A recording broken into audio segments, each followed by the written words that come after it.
Assalamualaikum warahmatullahi wabarakatuh. Perkenalkan, nama saya Yuda Pangestu dengan NIM A1A3222050 dengan dari ruang R002. Di sini saya akan berpendapat tentang adanya isu negara Islam di Indonesia.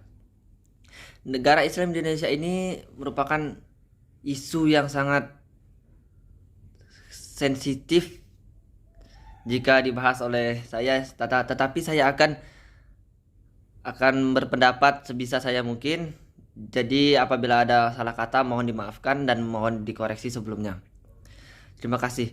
Yang pada kita tahu, negara Islam di Indonesia ini merupakan upaya untuk menjadikan negara Indonesia itu menjadi negara syariat syariat Islam yang berdasarkan dengan dasar-dasar hukum Islam, hukum-hukum Islam seperti itu.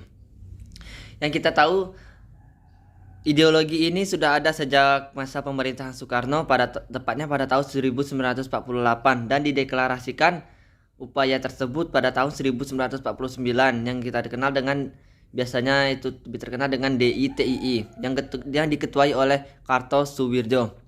Awalnya gerakan ini atau upaya atau ideologi ini dasarnya itu karena kekecewaan terhadap pemerintah Soekarno.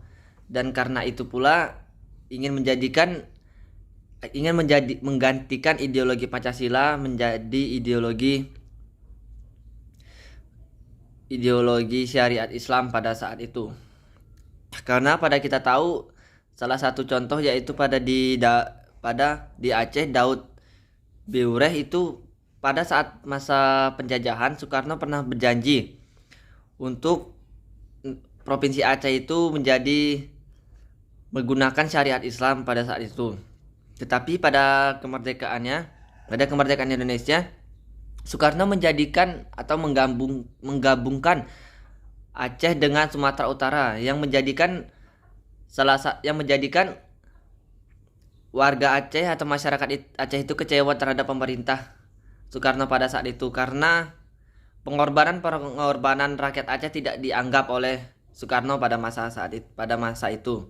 Karena yang kita tahu Aceh itu sangat menyumbangkan emas untuk Monas dan radio untuk menyiarkan kemerdekaan dan juga pesawat untuk Indonesia. Dan karena itu pula warga Aceh merasa kecewa terhadap ingkar janji yang dilakukan oleh Soekarno. Ibarat kata air susu dibalas dengan air tuba. Oleh karena itulah Aceh ingin berupaya untuk menjadikan negara syariat Islam dan juga menggulingkan pemerintah Soekarno pada masa itu. Di masa sekarang, isu negara Islam di Indonesia ini masih ada walaupun Kartosuwirjo itu sudah meninggal beberapa puluh tahun, tetapi ideologinya masih ada. Mungkin karena juga kekecewaan terhadap pemerintah saat ini dengan hukum-hukum yang tidak adil, mungkin bisa dikatakan tidak adil. Maka dari itu ideologi syariat Islam itu muncul dengan ingin mengedepankan keadilan bagi masyarakat Indonesia dengan hukum-hukum Islam yang ada. Mungkin itu juga yang menjadikan kenapa ideologi negara Islam di Indonesia muncul pada saat ini. Terlebih lagi DITII pada masa itu meluaskan ideologinya dengan cara kekerasan dan karena itu pula pemerintah mengecam DITII dengan radikal dan mengatasnamakan agama Islam. Yang kita tahu juga pada masa ini untuk menjadikan negara Islam di Indonesia itu bisa dibilang sangat sulit karena Indonesia terdiri dari 6 agama besar.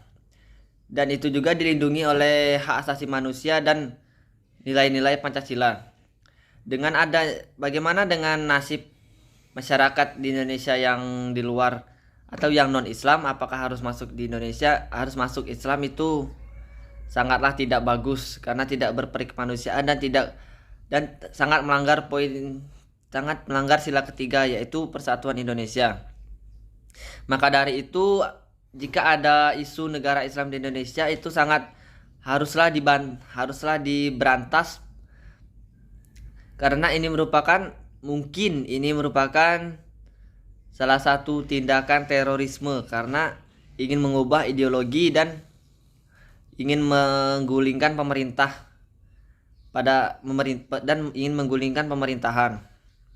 Maka dari itu mungkin sebagai mahasiswa atau masyarakat biasa lebih terbuka lagi bagaimana isu-isu di Indonesia pada saat ini, dan bagaimana kami sebagai mahasiswa itu bisa ikut dalam memberantasnya, mungkin dengan sosialisasi tentang cara memberantasnya itu mungkin bisa dilakukan.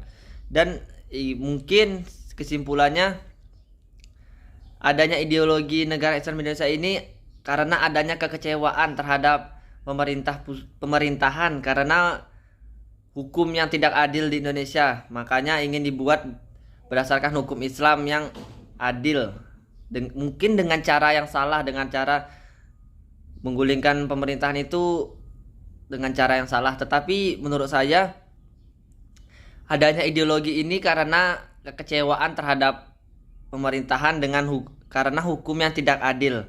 Mungkin itu saja yang bisa saya sampaikan, lebih dan kurang mohon maaf. Jika ada tambahan atau masukan, mohon diberi masukan dan diberi komentar. Sekian dari